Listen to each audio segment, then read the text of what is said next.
कुमार और आप विमल with news के साथ चल रहे हैं। देखिए यहाँ पर मैं दिखा रहा हूँ कि झारखंड के गोड्डा जिला के गोड्डा रोतारा चौक पर जहाँ पर केंद्र सरकार और राज्य सरकार दोनों को सुभाष चंद्र बोस की जयंती मनाई जा रही है। और देखिए यहाँ पर मैं दिखा रहा हूँ की मांग थी सारे गणमान्य पदाधिकारीगण, सारे गणमान्य पदाधिकारी दिवस के रूप में घोषित किया जाए। कार्यक्रम की शोभा बढ़ा रहे हैं तो नहीं, लेकिन इस दिवस को पराक्रम दिवस के रूप में घोषित करके उन्होंने हमारी मांग को एक तरह से पूरा किया है। और राज्य सरकार का इसलिए धन्यवाद कि इस तिथि को उन्होंने अवकाश घोषित किया पड़ेगा।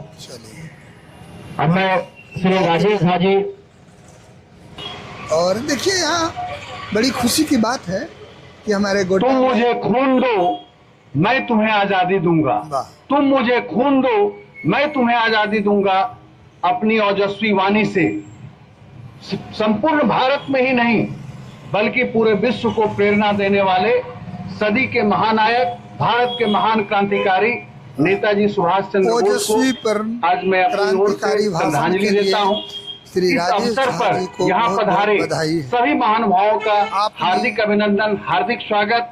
हम नेताजी के विचारों को पूरे देश तक फैलाएं, समाज में क्रांति लाएं। इन्हीं शुभकामनाओं के साथ जय हिंद, जय भारत। वरिष्ठ पदाधिकारी श्रीमान, देखिए कम शब्दों में बहुत कुछ बोल जाना ये अपने आप में बहुत बहुत धन्यवाद आपका। विद्यालय के संस्थापक निदेशक है, मैं उन्हें आमंत्रित करता हूँ। सर आए।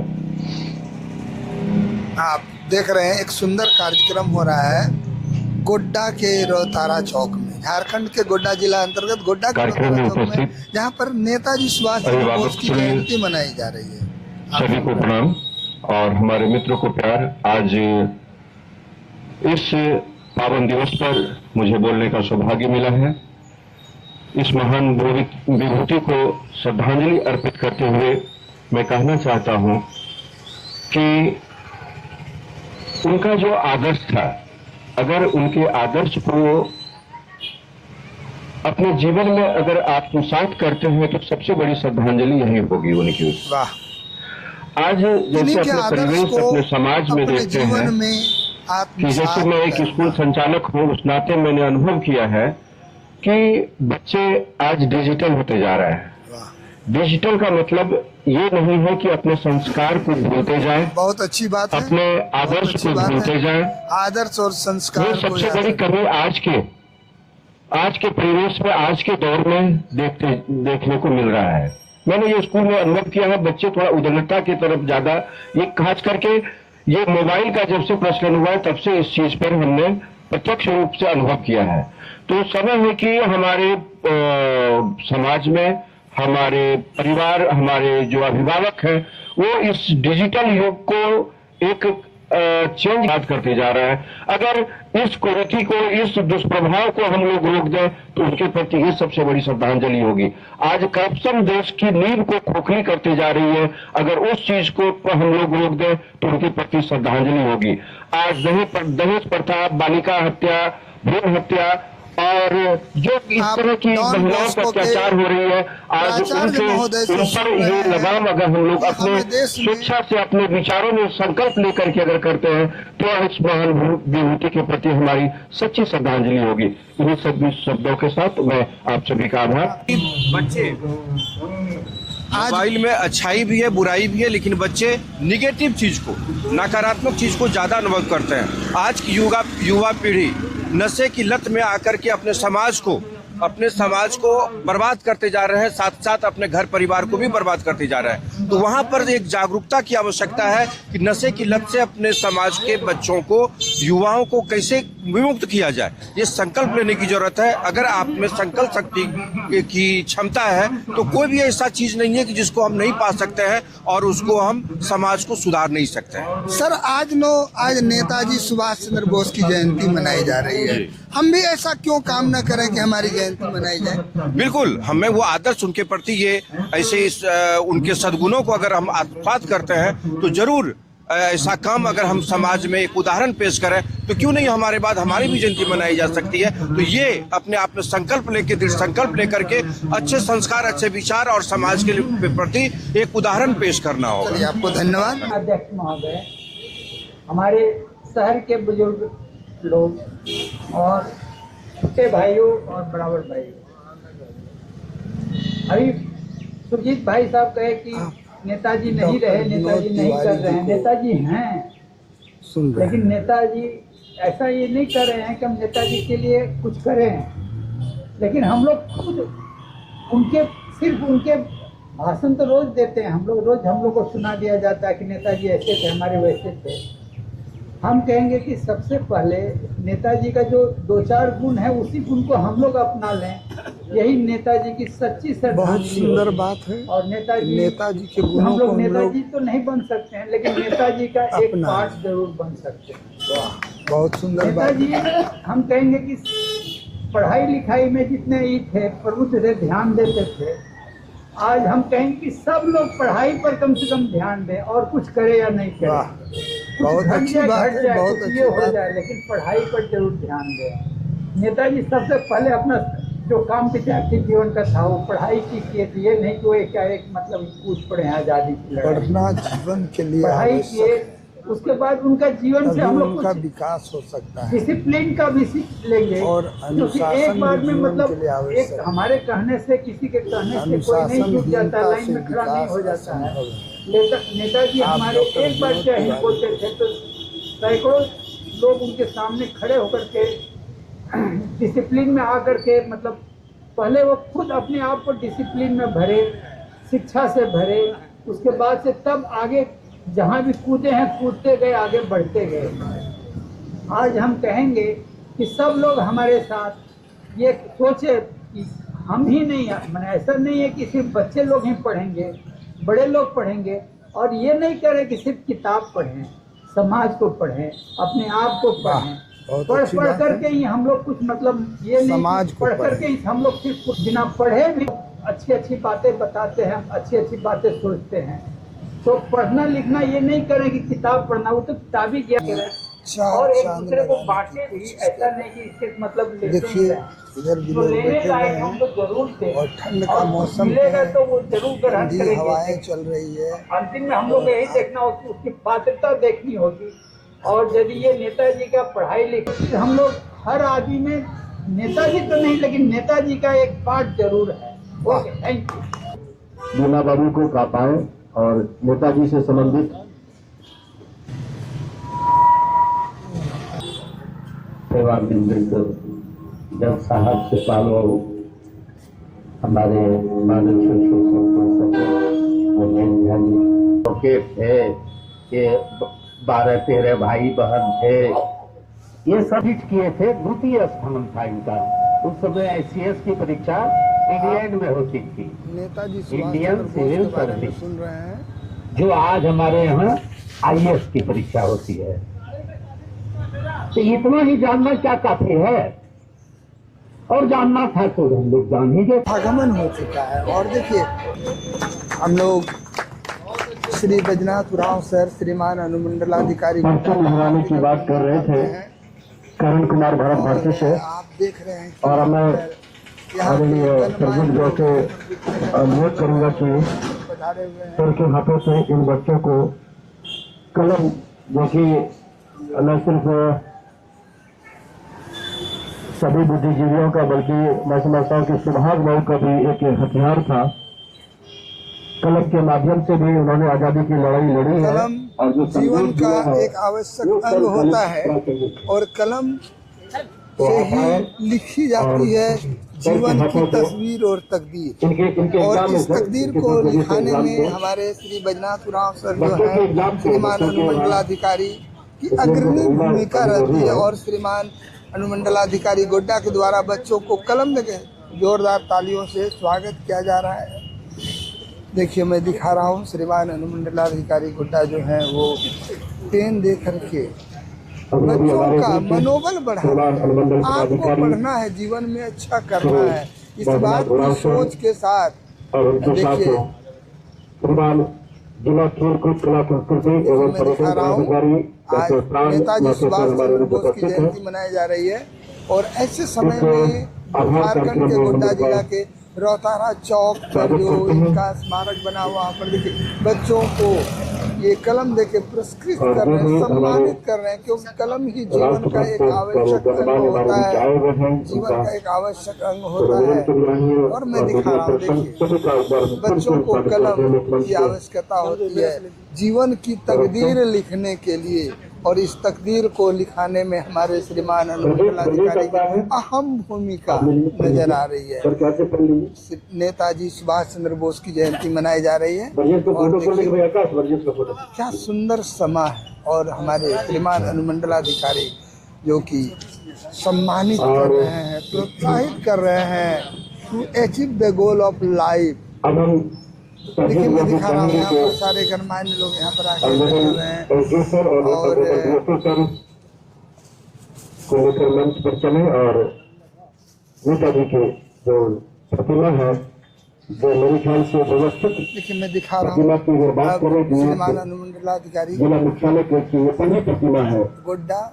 अब धीरे धीरे जब यहाँ पर कॉलेज में पढ़ाई कर रहे थे उस समय इन लोगों ने अपने मैं दिखा रहा हूँ यहाँ पर सर माल्यार्पण कर रहे हैं, श्रीमान अनुमंडलाधिकारी के द्वारा माल्यार्पण किया जा रहा है। गांधी जी की प्रतिमा मेला मैदान में हुआ करता था, लेकिन वो एक जगह प्रतिमा नहीं थी। मेरे के समय उनको लगाया जाता था, फिर मुझे आगे दिया जाता था। व्यवस्थित तरीके से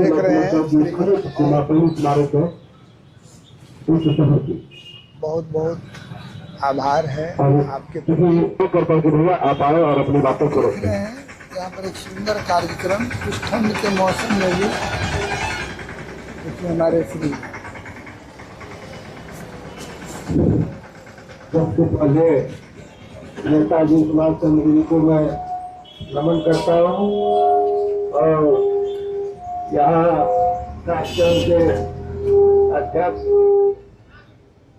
हमारे मन संचालन कर रहे अध्यक्ष और इस कार्यक्रम को कांग्रेस अध्यक्ष से प्रत्येक साल की भांति की तरह इस साल भी शोभा बढ़ाने के लिए, इस कार्यक्रम को सही तरीके से निष्पादन करने के लिए इनके प्रति श्रद्धा रखने वाले हमारे बड़े भाई सरबजीत झा को दिल से नमन करता हूं, धन्यवाद देता हूं कि आपके नेतृत्व में हम लोगों को भी कार्यक्रम में शामिल होने का मौका मिलता है। यह बड़ी सौभाग्य की बात है। हम लोग तो बराबर कांग्रेस ऑफिस में मनाते हैं, लेकिन वह तो ऑफिस का कार्यक्रम रहता है, लेकिन यहाँ एक जगह पर और जहाँ सच्ची जगह हो और आपका दिल सच्चा हो, वहाँ मनाना बहुत ही सौभाग्य प्राप्त होता है। हमारे बीच उपस्थित हम लोगों के बीच से रहे हमारे सिपाही जो कोर्ट में हम लोग हमेशा इनके बीच अधिवक्ता के रूप में रह के काम करने का जो अनुभव प्राप्त हुआ, वो लगता है कि जीवन का आखिरी कोना जरूर होगा। हमारे बीच अभी हमारे अभिभावक दीना बाबू बोल ही रहे थे, और हमारे एसडीओ साहब बैद्यनाथ बाबू आ गए हैं। इनको मैं दिल से धन्यवाद देता हूँ कि प्रशासन की कमी हम लोगों को खल रही थी। हमारे खेल पदाधिकारी महोदय, हमारे राजेश बाबू और बैठे सभी डॉक्टर साहब, सभी पिता तुल्य अभिभावकगण, नौजवान साथी और मीडिया के सभी साथी, आज कुछ बोलना हमारे सुभाष बाबू के लिए कम होगा। इन्होंने इस देश के लिए जो किया है, जिसका यश है वही जीता है। इस पराक्रम और आज्ञा दिवस के अवसर पर मैं सभी महान लाभों का हार्दिक अभिनंदन करता हूं और नेताजी के प्रति अपनी श्रद्धांजलि व्यक्त करता हूं। मैंने देखा कि 10वें वर्ग के कक्षा में नेताजी का चश्मा एक शीर्षक है, और एक लंगड़ा है जो चश्मा बेचता है घूम घूम कर, अपना चश्मा लगा देता था। ये लंगड़ा व्यक्ति जो सैलानी नहीं होते हुए भी वो चश्मा लगा देता था।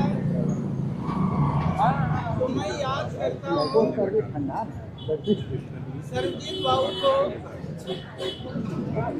कोई बात नहीं है, नेताजी का जो है भक्ति जोश से है, जो प्रत्येक वर्ष नेताजी को याद करते हैं लगनी चाहिए। यही सबसे बड़ी श्रद्धांजलि होगी।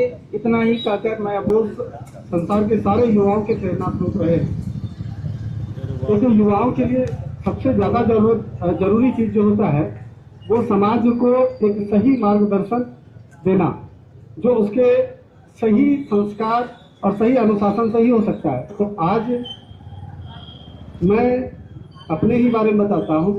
मेरा ग्राम सैदापुर हुआ और दूसरी कुछ बातें ऐसी है कि आप लोग जैसे युवाओं की सफलता की बात, जो पूर्ण वक्तागण है उन्होंने काफी विस्तार से कहा, सुना, उन लोगों ने समझा। मैं इतना ही कहना चाहूंगा कि नेताजी जब राजनीतिक काम कर रहे थे हमारे देश में, उस समय उनका भी विरोध हुआ था और उनका विरोध सभी को पता है किन लोगों से था, लेकिन सार्वजनिक मंच से एक मर्यादा थी, किस तरह से एक दूसरे का विरोध किया करते थे, वो हम लोगों को सीखना चाहिए, समझना चाहिए। तभी हमारा जो क्रांति का रास्ता है ये आगे बढ़ सकता है। क्योंकि उस समय कहने को एक ही मात्र राष्ट्रीय पार्टी थी जो राष्ट्रीय आंदोलन चला रही थी, कांग्रेस। कांग्रेस का मतलब एक संगठन, और उसमें सभी विचारधारा के लोग थे।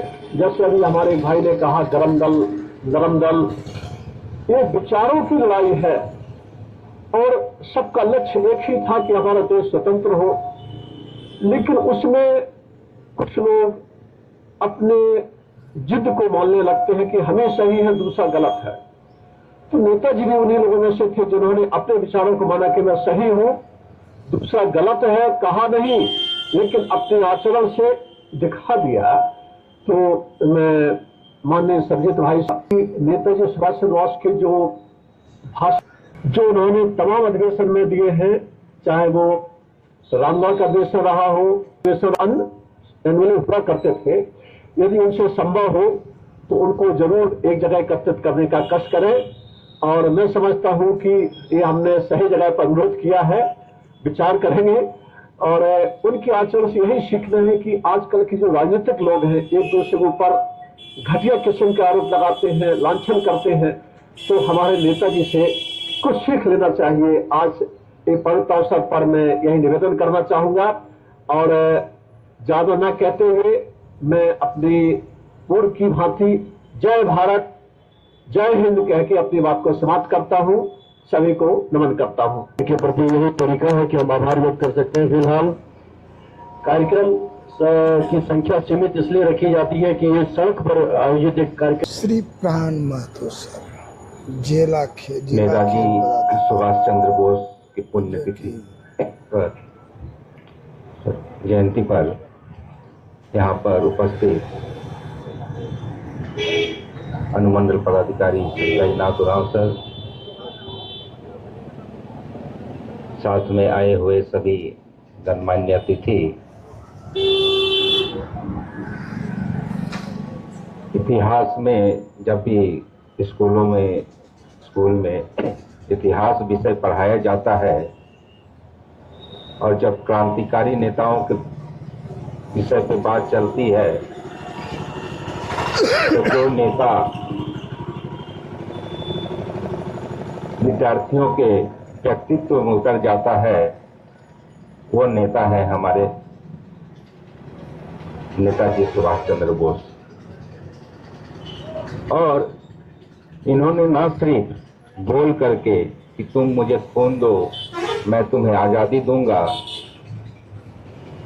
जिसका दूसरा अर्थ ये है कि आप देश के लिए, अपनी आजादी के लिए सर्वस्व निछावर कर दे, इन्होंने साबित भी किया।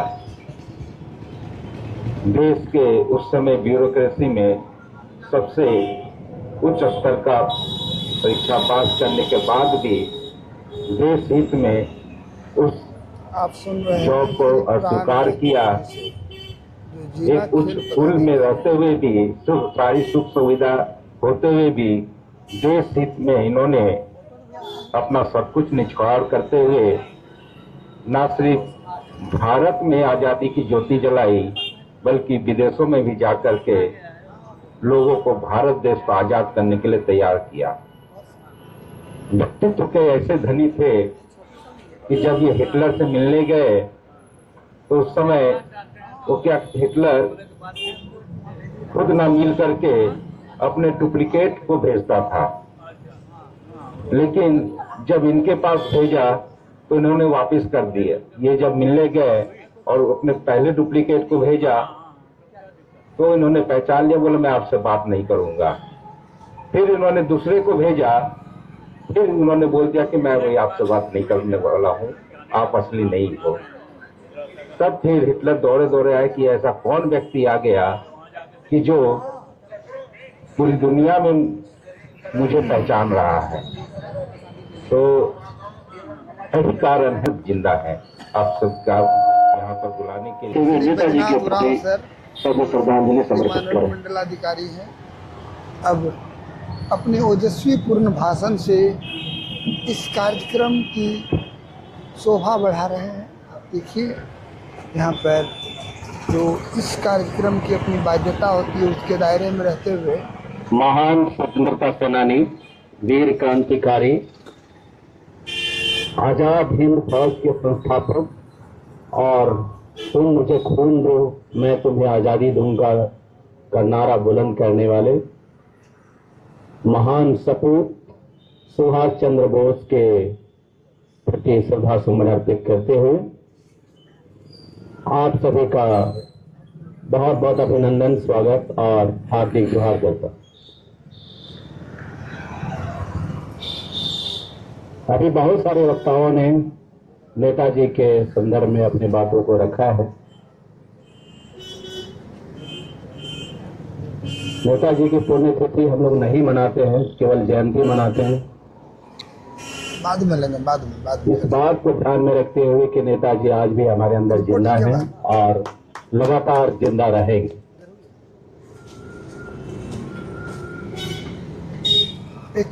आप इतिहास उठा के देखेंगे जिनकी पुण्यतिथि तो हमें लगता है कि जितने भी हमारे क्रांतिकारी हुए हैं अधिकांश युवा अवस्था में ही अपने देश की रक्षा के लिए, अपनी मातृभूमि की रक्षा के लिए, धरती की रक्षा के लिए शहीद हो गए। अगर मैं गलत नहीं हूं तो हमें लगता है कि नेताजी सुभाष चंद्र बोस भी मात्र 27 वर्ष की अवस्था में न केवल अपने देश में बल्कि पूरे विश्व में अपना नाम रोशन किया और अपने देश को आजाद कराने में एक महत्वपूर्ण भूमिका अदा। तो आज उनके आदर्शों पे चलने की जरूरत है। अभी कई लोगों ने कहा कि हमारे युवा पीढ़ी जो है, जो देश का कर्णधार होती है, कहीं न कहीं भटकाव के रास्ते पर है। नशा पान है, डिजिटल फॉर्म में कुछ लोग जा रहे हैं। तो हमें ऐसे मौके पर इन तमाम विभूतियों को याद करना चाहिए, उनके आदर्शों पर चलना चाहिए। तो निश्चित रूप से हमें लगता है कि हमें प्रेरणा मिलेगी।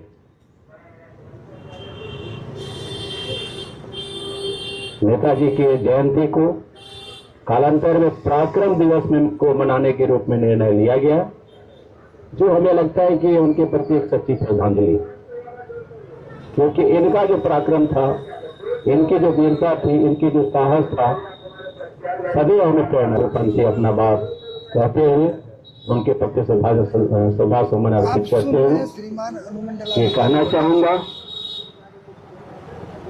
हथेली पर रखकर नसीब, हथेली पर रखकर नसीब तो क्यों अपना मुकद्दर ढूंढता है। सीख उस समंदर से जो टकराने के लिए पत्थर ढूंढता। तो मेरे युवा साथियों, हमें इसी दिशा पे, इसी राह पे आगे चलना है और हमें भी कुछ ऐसा पराक्रम करके दिखाना है ताकि आने वाली पीढ़ी कहीं न कहीं अपने जीवन में हमें याद कर सके हमारा नाम रोशन कर सके। बहुत बहुत धन्यवाद। और एक बार पुनः नेताजी के प्रति अपने श्रद्धा सुमन अर्पित करते हुए अपने वाणी को विराम देता हूँ। बहुत बहुत धन्यवाद। लेकिन इस बीच आप हम चाहते हैं कि नेताजी के बारे में जो नई पीढ़ी है, अपेक्षाकृत नेताजी को जो स्थान मिलना चाहिए था इतिहास के पन्नों में, वो तो मिला नहीं है। तो ये हमारा कर्तव्य है, जो हम वर्तमान पीढ़ी के जो अभिभावक की श्रेणी में है, हमारा काम है कि हम नई पीढ़ी को उनके बारे में बताएं और बताएं कि कैसे गुलाम देश का एक नागरिक उन अंग्रेजों के जिनके शासन में कहते हैं कि सूर्यास्त नहीं होता था, उन अंग्रेजों के आंख में धूल झोंक के हमारे झारखंड के एक पवित्र भूमि से निकलकर वो विदेश जाते हैं।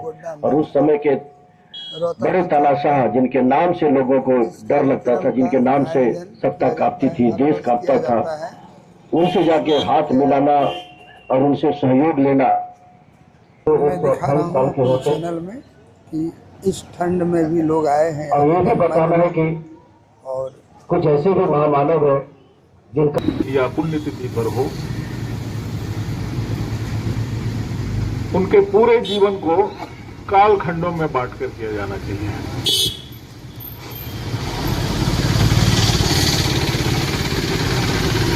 नेताजी सुभाष चंद्र जी का दिनों को देखते हैं तो वो हमें कैसे प्रेरित करते हैं।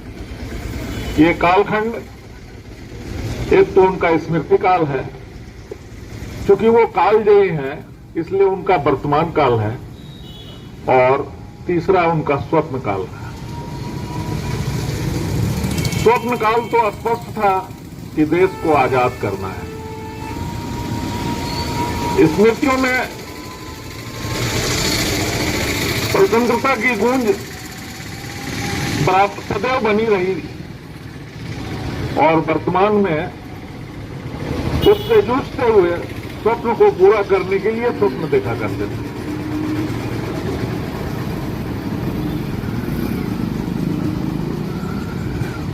अब इन्हीं 3 सोपानों में हमें समझना है कि ये हमें कैसे प्रेरित करते हैं। हिंदू धर्म की महान परंपराओं को औपनिवेशिक पश्चिमी सोच के लोगों ने एक गहरे रूप से देखा। तो 20वीं सदी के जिस दौर में हम गुजर रहे हैं, वे परंपराएं उपभोक्तावाद और राजनीतिक चिन्हों में सिकुड़ सी गई है। हिंदू धर्म का केंद्रीय स्वप्न सांस्कृतिक राष्ट्रवाद नहीं, सांस्कृतिक मानवतावाद का रहा है। और आज ज्ञान के नाटक हैं, उठापटक हैं, अतीत की नई खुदाई है, निर्मित आंकड़े हैं। यानी हम उत्तर मानवता की ओर अग्रसर है। नई चुनौतियां और नए नए प्रश्न हमारे सामने खड़े हैं, इनसे हम जूझ रहे हैं। और ऐसे ही परिस्थिति में यह व्यक्तित्व हमें प्रेरित करता है कि हम जूझे कैसे, टकराएं कैसे, संघर्ष कैसे करें और उसमें हम सफल कैसे हों।